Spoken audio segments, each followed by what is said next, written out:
দুরূদ পড়েন, নবীর নামে যদি সালাম পড়েন, আমার নবী শুনতে পায়। জোরে বলেন সুবহানাল্লাহ। তাই বেরাদার মুআজ্জাজ সামানী কিরাম, আমার আল্লাহ পাক আল্লাহ তাআলা বলতেছে, গো আমার বান্দা বান্দীরা, জান্নাতি যদি হতে চাও নবীর প্রতি বেশি বেশি দরুদ পড়ো। কি পড়ো? দরুদ। দরুদ বাবা বহুত রকমের আছে, ঠিক না? দরুদে ইব্রাহিম আছে, দরুদে তাজ আছে, দরুদে শেফা আছে, দরুদে আপনার হামদ আছে, দরুদে নাজিরা আছে। আমার আল্লাহ পাক আল্লাহ তাআলা বলতেছো, আমার বান্দা বান্দীরা, তোমরা যদি নবীর প্রতি দরুদ পড়তে পড়তে যদি মারা যাও, আমার আল্লাহ পাক আল্লাহ তাআলা বলতেছে, মরার পরে জান্নাতি জান্নাতি।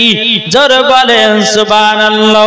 এ বাবা যে মুসলমান ভাইরাও, আমার আল্লাহ পাক আল্লাহ তাআলা বলতেছো, আমার বান্দা বান্দীরা, তোমরা যদি নবীকে মুহাব্বত করতে চাও, তোমরা যদি জান্নাতি হতে চাও, নবীর প্রতি বেশি বেশি করে দরুদ পড়ো, আমার নবীজি শুনতে পায়।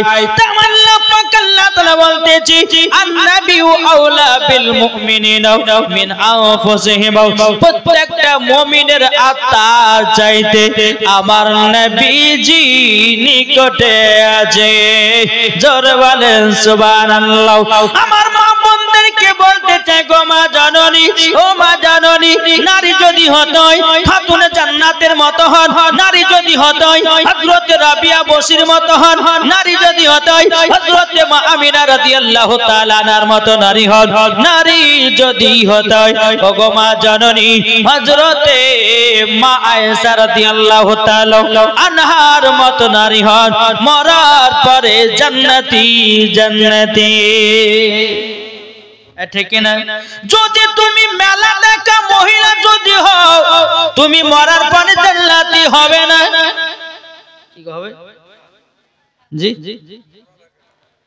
ওগো মা জননী, আপনাদেরকে বলতে চাই, মা, অন্ধকার কবরে সবাইকে একদিন বাবা যেতে হবে। অন্ধকার কবর কঠিন বড় জায়গা। ঈমানদারের জন্য অন্ধকার কবর হলো শান্তির জায়গা, আর বেঈমানদারের জন্য হলো কবর ভয়ানক জায়গা। এই ভয় একবার কবরকে লক্ষ্য করো, কবরকে স্মরণ করো। আমার আল্লাহ পাক আল্লাহ তাআলা বলতেছে, এই আমার বান্দা বান্দীরা, তোমরা যদি কবরকে স্মরণ করো, আমার নবী মুস্তাফা বলেছে, যেই উম্মত কবরকে স্মরণ করে চলে, তার দ্বারাতে গুনাহ বলতে কিছুই নাই। কি গো, এটা জোর হবে না? আমি এই জালসার কমিটি ভাইকে বলি, ভাই খিচুড়ি খাওয়া বন্ধ করে দিয়ে এই জালনাতি বাগানে আসেন, খুব খাইলে নাকি গো? জি অনেক খাওয়ালো। এই যে বাবা যে খিচুড়ি রান্না করেছে, এটা একটা কথা বলে আপনাদেরকে, মানুষের জন্য আহারের ব্যবস্থা করেছে। যেই সমস্ত মানুষেরা জালসা শুনবে তাদের জন্য খাবারের ব্যবস্থা করা হয়েছে। এখন দেখা যাচ্ছে জালসা শুনতে আসেনি মেলাতে টেলাকে বাবা খিচুড়িকে বাড়ি ফেলে গেল। এই খিচুড়ির খাওয়ারও তাকে হিসাব দিতে হবে। কি গো, ঠিক না? দিতে হবে কি হবে না? একটু জোরে বলে, দিতে হবে কি হবে না? আমার কথা কি বুঝতে পারছেন? খিচুড়ি রান্না করেছেন, আপনারা মনে মনে ভেবেছেন যতগুলো শ্রোতা আসবে তাদের জন্য আমি খিচুড়ির ব্যবস্থা করব, তাদের আহারের ব্যবস্থা করব। এখন জালসাতে শুনে না, মেলাতে ঠেলা খায়, জিলাপি খায়, বাদাম খায়, খিচুড়িকে বাড়ি পানিয়ে যায়। আমার আল্লাহ পাক আল্লাহ তাআলা বলতেছে, এ বান্দা বান্দীরাও, মসজিদে মাদ্রাসার খাবার একটু চিন্তা ভাবনা করে খেয়েও। কেন না, যেই মসজিদের কমিটিরা এই জালসার আয়োজন করেছি, মানুষের খাবারের আয়োজন করেছি, এখন আপনার কিনা খাওয়া দাওয়া করে নিয়ে বাড়ি পানিয়ে গেল, আল্লাহ পাক আল্লাহ তাআলা বলতেছে, তাকে এই খাবারের হিসাব দিতে হবে। তুমি যদি জালসা শোনার পরে তুমি যদি খেতাও, তোমাকে হিসাব লাগতো না। বাবাজি মুসলমান ভাইরাও, এ সোনা মানিকেরাও, আপনাদেরকে বলতে চাই, গো মা জননীরাও, আমার আল্লাহ পাক আল্লাহ তাআলা বলতেছে, যারা নবীকে একদিন একটু মোহাব্বত করে অন্ধকার কবরে যাবে বাবাজি, তারাই মরার পরে জান্নাতি হয়ে যাবে। জোরে বলেন সুবহানাল্লাহ। ও মা জাননী, আমার নাম মাওলানা ওবায়দুল ইসলাম জামালি। আল্লাহ পাক আল্লাহ তাআলা আপনাদের কাছে আমাকে পাঠিয়েছে বেরাদার। আপনাদেরকে আমি বলতে চাই যে আমার আল্লাহ পাক আল্লাহ তাআলা বলতেছে, ও বান্দা বান্দিরা, তোমরা গুনার কাজ করিও না, তোমরা পাপের কাজ করিও না, তোমরা মেলাতে ঠেলা খেও না, তোমরা স্বামীর সঙ্গে ঝগড়া করো না, তোমরা চুরি চামারি করো না, তোমরা গীবাত করো না, তোমরা কাউরের নামে গিল্লা গেও না। আমার আল্লাহ পাক আল্লাহ তাআলা বলতেছে, মরার পরে ওই নারীকে জাহান্নামে দেওয়া হবে। এই আমার কথা বুঝতে পারছেন? জি, আজ এই মুর্শিদাবাদের এই অবস্থা। আল্লাহু আকবার। কি হবে মানুষ? একদিন সবাইকে মরতে হবে না, হবে না গো? জি, তাই বলতেছে, একদিন আমার নাম হবে লাশ। এই একদিন আমাদের নাম লাশ হবে না? জি, যত মহিলা মারা যাবে, ছেলে পিলে মারা যাবে, সবার নাম হবে বাবা লাশ। হবে কি হবে না? তাই বলতেছে, একদিন আমার নাম হবে লাশ, একদিন আমার নাম হবে লাশ, একদিন আমার নাম হবে লাশ, একদিন আমার নাম হবে লাশ। সাদা কাপড় পরবে দেহ, রবে না আর আপন কেহ। সাদা কাপড় পরবে দেহ, রবে না আর আপন কেহ। বন্ধ হবে রে নিঃশ্বাস, একদিন তোমার নাম হবে লাশ, একদিন তোমার নাম হবে লাশ। মসজিদ এলান হবে, একে একে জানবে সবে, সকলে আসবে তোমার বাড়ি। মসজিদ এলান হবে, একে একে জানবে সবে, সকলে আসবে তোমার বাড়ি। বড় পাতা গরম পানি আনিবে কো আতর দানি, গরম পাতা গরম পানি আনিবে কো আতর দানি। কেউ গিয়ে কাটবে ঝাড়ের বাস, একদিন তোমার নাম হবে লাশ, একদিন আমার নাম হবে লাশ। ঠিক না? একটু জোরে বলেন। তাইলে এত কিসের অহংকারে ভাই? জমি আছে জমির অহংকার করো, টাকা আছে টাকার অহংকার করো, বাড়ি আছে বাড়ির অহংকার করো, জমি জায়গা আছে অহংকার করো। আমার আল্লাহ পাক আল্লাহ তাআলা বলছে, এই বান্দা বান্দিরা, তোমাদেরকে একদিন অন্ধকার কবরে চলে যেতে হবে। অন্ধকার কবর এমন একটা কঠিন জায়গা। ওগো ভাই, অহংকারকারীকে আমার আল্লাহ পাক আল্লাহ তাআলা পছন্দ করে না। এ বাবা যে মুসলমান ভাইরা, তাই কবরকে লক্ষ্য করো। ও মা জাননীরা, মেলাতে ঠেলা কেউ না, মেলাতে ছেলের মুখ দেখতে যেও না, মেলাতে তুমি জিলাপি খেতে যেও না, মেলাতে তুমি ফুচকা খেতে যেও না, মেলাতে তুমি পুরুষদের চেহারা দেখতে যেও না। মা, তোমাকে একদিন হিসাব দিতে হবে। আমার আল্লাহ পাক আল্লাহ তাআলা বলতেছে, ওই মহিলা যারা মেলাতে ঠেলা খাবে, যারা ছেলেদের মুখ দেখা বাড়াবে, আমার আল্লাহ পাক আল্লাহ তাআলা বলতেছে, ওই মহিলাদেরকে মরার পরে জাহান্নামে দেওয়া হবে। কি গো বাবা, দে বচ্চন দিয়েছে 1000 টাকা, আব্দুর রহিম দিয়েছে 1000 টাকা, রিপন দিয়েছে 1000 টাকা। বাবা যে মুসলমান শোনাবানি কেরো, এ বাবা যে দামে জালসার কমিটি ভলান্টিয়ারদেরকে বলতে চাই, বলে ভাই আর খিচড়ি খাওয়াতে হবে না, আর খিচড়ি বিলি করতে হবে না, তাড়াতাড়ি করে জান্নাতি বাগানের ভিতরে এসো। আল্লাহ পাক আল্লাহ তাআলা যদি জালসা কবুল করে নেয়, কমিটিকেও জান্নাতি বানায় নেবে। কি গো, ঠিক না? আজ আমরা এমন মুসলমান হলাম রে বাপ, এই জায়গাতে যদি দুইটা মহিলাকে লাচা হয়তো একটা ছেলে পালাতো না। এখন ঠান্ডা পড়েছে, ঠান্ডার বাহানা দিয়েছে, বলে হুজুর ঠান্ডা বয়, হাওয়া বয়, বসতে পারি না। যদি জায়গাতে দুটা মহিলাকে লাচা হতো, একটা পুরুষ বাড়ি যেত না, একটা মহিলা বাড়ি যেত না। চোখ ফেড়ে ফেড়ে বাবা মহিলার লাচন গয়লা দেখতো, দেখতো না জি। আজ হাদিস কোরআনের বাণী হচ্ছে, এই হাদিস কোরআনের বাণী আজ মুসলমানদেরকে ভালো লাগে না, ওদেরকে গান বাজনা ভালো লাগে। বেরাদের ইসলাম আজ দেখে এই যে আপনার জালসাতে দিয়েছে, জালসা দিয়েছে না, এই জালসা দিয়েছে, আর আশেপাশে যত আছে দেখেন মেলা বসিয়েছে, মেলা বসেছে। আচ্ছা বলুন, এই মেলা কি মুসলমানের ধর্মতে কি গো আছে? মুসলমানের ধর্মতে মেলা আছে? আছে। মুসলমানদের ধর্মতে কোন মেলা নাই, ইহুদি খ্রিস্টানদের ধর্মতে মেলা আছে। আজ আমাদের মুসলমানের ঘরেতে বাবাজি মেলা বসতে দিয়েছে, আর কমিটিরা ভেবেছে মেলা যদি বসতে যায় তাদের কাছে মাল্য পাওয়া যাবে, তার জন্য বাবা জায়গা দিয়েছে বসতে। কিন্তু কমিটি তুমি একবার ভাবলে না, এই মেলাতে যদি একটা মহিলা যদি ধরা পড়ে যায়, সমস্ত গুনাহ কমিটিকে নিতে হবে, সমস্ত গুনাহ কমিটিকে নিতে হবে।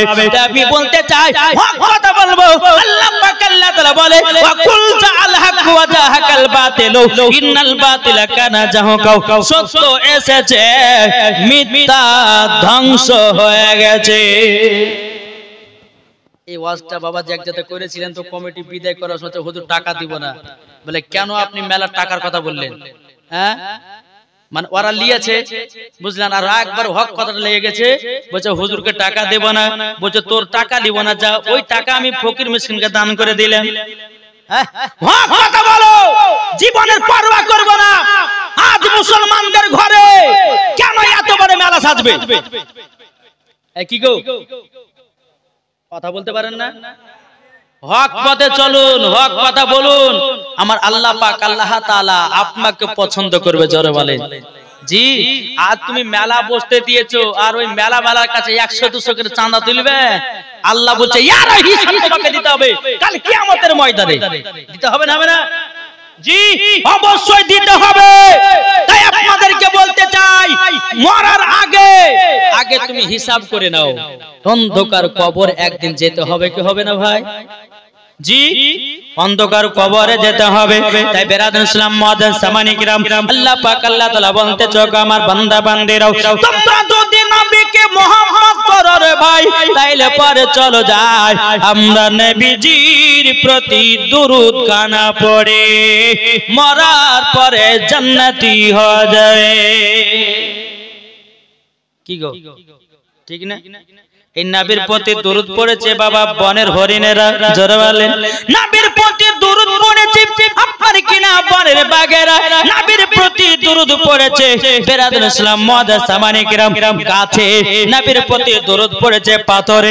নবীর প্রতি দরুদ পড়েছে বাবাজি মৌমাছিরা। জোরে বলেন, নবীর প্রতি বাবা দরুদ পড়েছে মৌমাছিরাও। তাই বেরাদুল ইসলাম মুআজ্জাজ সামানি কিরাম, নবীকে বোঝারে বাবা, নবীকে যখন বুঝতে পারবে মরার পরে তুমি জান্নাতি হয়ে যাবে।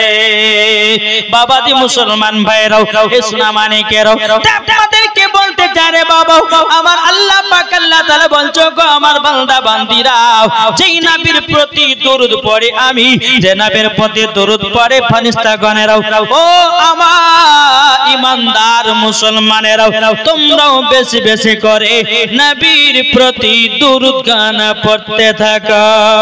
জোরে বলেন সুবহানাল্লাহ। একদিন আমার নবী মুস্তাফা সাহাবীদেরকে নিয়ে বাবা রাস্তায় সফর করতে লেগেছেন। সফর করতে করতে বাবা আমার নবী বলতেছে, সাহাবীরা তবে শোনো গো, তোমরা এই জায়গাতে একটু আরাম বিশ্রাম করো, আর তোমাদের কাছে যেটা যেরকম খাবার আছে ওই খাবারটা বের করো, তোমরা নিজের নিজের খাওয়া দাওয়া করে নাও। সমস্ত সাহাবীরা বাবা ব্যাগ থেকে খাবার বের করেছে বাবাজি 2 খানা করে রুটি। কটা রুটি? 2টো করে রুটি বের করেছে। আমার নবীজি বলতেছে, এই সাহাবীরা তবে শোনো গো শোনো, তোমরা যে রুটি বের করেছ, আচ্ছা বলো না তোমাদের কাছে কি কোনো তরকারি নাই? সমস্ত সাহাবীরা বলছে ইয়া রাসূলুল্লাহ, ইয়া হাবিবাল্লাহ, নবী গো, ওগো দয়াল নবীজি, আমরা তরকারি কেউ নিয়ে আসি নাই। ওগো দয়াল নবীজি, আপনার কাছে একটা আবেদন করব গো নবী, আমাদের কাছে তরকারি নয়, আমাদেরকে শুকনা শুকনা রুটি খেতে হবে। আমার রহমাতুল লিল আলামিন, নূর মুজাসসাম, নবী কামলিওয়ালা, মক্কি ও সরদার, আমাদের মুক্তার নবী মুহাম্মদ রাসূলুল্লাহ সাল্লাল্লাহু তাআলা আলাইহি সাল্লামের মাথা মুবারকের উপরে যেন মৌমাছি গুনগুন গুনগুন আওয়াজ করতেছে। সাহাবীরা বলছে নবী গো, নবী গো, আপনার মাথা মুবারকের উপরে মৌমাছি যেন গুনগুন গুনগুন করে আওয়াজ করতেছে গো নবী। ও গো দয়াল নবীজি, ওই মৌমাছিটা জানো কি জানো বলতেছি? নবী গো, আপনি তো মৌমাছির কথা বুঝতে পারেন, নবী গো আপনি তো বাঘের কথা বুঝতে পারেন, নবী গো আপনি তো হরিণের কথা বুঝতে পারেন, নবী গো আপনি গাছের কথা বুঝতে পারেন, নবী গো আপনি পাথরের কথা বুঝতে পারেন, নবী গো আপনি জীব জানোয়ারের কথা বুঝতে পারেন, নবী গো মৌমাছিটা কি বলছে একটু বলুন না। আমার গায়েবের সংবাদদাতা নবী বলছে, এ আমার সাহাবীরা তবে শোনো গো, ও সাহাবীরা মৌমাছিটা বলতে আছে নবী গো, আপনার সাহাবীদের কাছে কোনো তরকারি নাই, আমাদের মৌমাছির চাক থেকে মধু নিয়েছে রুটি দিয়ে খায়। যেই মৌমাছির কথা আমার নবীও বুঝতে পারে, জোরে বলেন বুঝেছেন? আমার নবী বলছে গো আলী, ও গো আলী, তবে শোনো শোনো শোনো, চলো বাবাজি মুসলমান ভাইয়েরা, এ সোনা মানিকেরা, হযরত আলী রাদিয়াল্লাহু তাআলা আনহুকে বলতে বলে, আলী গো, একটা বাটি নাও, একটা পেয়ালা নাও, মৌমাছির পেছনে পেছনে চলতে লাগাও। বাবাজি হযরত আলী রাদিয়াল্লাহু তাআলা আনহু তিনি বাবা মৌমাছির পেছনে পেছনে যখন বাবা চলতে লেগেছে, মৌমাছি নিজের চাকে গিয়ে বসে গেল। হযরত আলী রাদিয়াল্লাহু তাআলা আনহু ওই মৌমাছির চাক থেকে জানো বাবাজি এক বাটি মধু সংগ্রহ করলো। সংগ্রহ করার পরে আমার হযরত আলী রাদিয়াল্লাহু তাআলা নবীজির কাছে হাজির করেছে। ওগো আলী, মধু তুমি তো নিয়ে এসেছো। আলী বলছে, নবী গো, নবী গো, আমি হলাম আলী, মৌমাছির চাক থেকে এক বাটি মধু নিয়ে আসলাম। আলী কার নাম জানতে রাজি আছেন? জি, আলী কার নাম জানা নাই? যিনি হল আল্লাহর পাক সেহের খোদা, একটু জোরে বলবেন না? তিনার নাম হলো আলী। খাইবারের যুদ্ধতে বাবাজি, যুদ্ধতে করতে করতে এক নাম্বার ফার্স্ট হয়েছে, তার নাম হলো হযরত আলী। একদিন আলী রাদিয়াল্লাহু তাআলা তিনি বাবাজি সোনা মানিকেরা, হযরত আলী রাদিয়াল্লাহু তাআলা তিনি একদিন নবীর সাহাবীদের সম্মুখে বলছে কি জানেন? এখন নবীর সাহাবীরা, আমার কাছে জিবরিল আমিন দুবার আছে। আলী কার নাম সেটাটুকু বলবো, তারপর আবার ওই মধুর ওয়াজটা ধরবো। জোরে বলেন সুবহানাল্লাহ। বলতে বলে আলী গো, ও আলী তবে শুনে নাও, শুনে নাও। আলী বলতেছে, গো নবীর সাহাবীরা, আমার কাছে জিবরিল আমিন দুবার আসি, নবীজির কাছে একবার যায়। সমস্ত সাহাবীরা বলতেছে কি ব্যাপার? আলী তো একটু ভুল ওয়াজ করে দিল। আলী রাদিয়াল্লাহু তাআলা যখন এই ওয়াজটা করেছে, সমস্ত সাহাবীরা বাবা আমার নবী মুস্তাফার কাছে গিয়ে বলতেছে, ইয়া রাসূলুল্লাহ, ইয়া হাবিবাল্লাহ, নবী গো, আজকে হযরত আলী রাদিয়াল্লাহু তাআলা তিনি যেন একটা কি ওয়াজ করেছে। বলে কি ওয়াজ করেছে? নবী গো, আলী বলেছে জিবরিল আমিন নাকি আলীর কাছে দুবার যায়, আর আপনার কাছে নাকি একবার যায়। আমার নবী বলছে, সাহাবীরা গো, আলীকে জলদি করে ডেকে নিয়ে এসো, আলীকে জলদি করে ডেকে নিয়ে এসো। বাবাজি মুসলমান ভাইরা, এ সোনা মানিকেরা, আলী রাদিয়াল্লাহু তাআলা আনহুকে যখন ডাকা হলো, আমার নবী বলছে, আলী গো, আলী একবার বলো বলো না বলো, তুমি বলেছ তোমার কাছে নাকি জিবরিল আমিন দুবার যায় আর আমার কাছে নাকি একবার। হযরত আলী রাদিয়াল্লাহু তাআলা আনহু তিনি বলেন নবী গো বেয়াদবি maaf করবেন, ওগো নবী আপনি তো বলেছেন আর মাদিনাতুল ইলমু আলিউন বাবুহা, নবী গো আপনি হলো ইলমের শহর, তার দরওয়াজা হলাম আমি। জোরে বলেন সুবহানাল্লাহ। নবী গো তার দরওয়াজা যদি আমি হই, জিবরিল আমিন যদি আসে গো নবী আমার গেট দিয়ে ঢুকবে। নবী গো আপনার সঙ্গে সাক্ষাৎ করলো, সাক্ষাৎ করার পরে বারবার সুমাতে আর একবার, জোরে বলেন ঢুকবার সুমাতে একবার, বারবার সুমাতে একবার। তাই নবী গো আমি বলেছি জিবরিল আমিন আমার কাছে দুবার আসে, নবীজির কাছে একবার যায়। আমার নবী বলছে সাহাবীরা দেখো আমার আলী বিনা দলিল ছাড়া কথা বলে না। বাবাজি মুসলমান ভাইরাও, তারই নাম হলো বাবাজি আলী, আলী রাদিয়াল্লাহু তাআলা আনহু। বহুত বড় বাবা জীবনী আছে বেরাদার মুআজ্জাজ সামানি কিরাম। আমি ওদিকে যেতে চাইছি না রে বাবা। হযরত আলী রাদিয়াল্লাহু তাআলা আনহু তিনি যখন বাবা এক বাটি মধু নিয়ে আসে আমার নবীজির কাছে হাজির করেছে, আমার নবী বলছে এ সাহাবীরা তোমরা মধু দিয়াও রুটি খেতে শুরু করো। যখন সাহাবীরা মধু দিয়ে যখন বাবা রুটি শুরু করতে লেগেছে, আর একটা নবী মুস্তাফা সাল্লাল্লাহু তাআলা আলাইহি সাল্লামের মাথা মুবারকের উপরে একটা মৌমাছি আবার এসে গুনগুন গুনগুন করে আওয়াজ করতেছে। সাহাবীরা বলছে নবী গো তৃতীয় নাম্বার মৌমাছিটা কি জানো গুনগুন আওয়াজে বলতেছে নবী গো। আমার নবী বলছে গো সাহাবীরা এই মৌমাছিটা বলছে নবী গো আরো যদি মধু লাগে অন্য অন্য চাকে মধু দেওয়া আছে, নবী গো মধু দিয়ে দেব। জোরে বলেন। সমস্ত সাহাবীরা বলছে বলে নবী গো ওগো নবীজি আমরা যখন মধু দিয়ে যখন উঠে গেলাম, ওগো নবীজি মধু দিয়ে যখন উঠে গেলাম, ওগো নবীজি মধু এত মিঠা কেন? ওগো নবীজি আপনার কাছে একটা জিনিস জানতে চাই গো নবী, এ মৌমাছিরা মধু বানায় কি করে? কি গো মৌমাছিরা মধু বানায় কি করে? রাকিব আলী শেখ তিনি দিয়েছে 4 বস্তা সিমেন্ট। নারে তাকবীর, নারে রিসালাত। রাকিব বলেন তিনি দিয়েছে 4 বস্তা সিমেন্ট। আল্লাহ গো তিনার দানটা কবুল করুন, মঞ্জুর করুন না, আল্লাহুম্মা আমিন। বাবাজি মুসলমান ভাইরাও, এ সোনা মানিকেরাও, চলুন বাবাজি এগিয়ে যায়। বাবাজি মুসলমান ভাইরাও, সমস্ত সাহাবীরা বলতে নবী গো মধু এত মিঠা কেন? নবী গো মৌমাছিরা মধু বানায় কি করে? জোরে বলে। 3 নাম্বার মৌমাছি আমার নবী মুস্তাফার মাথা মুবারকের উপরে বাবা গুনগুন গুনগুন করে আওয়াজ করতেছে।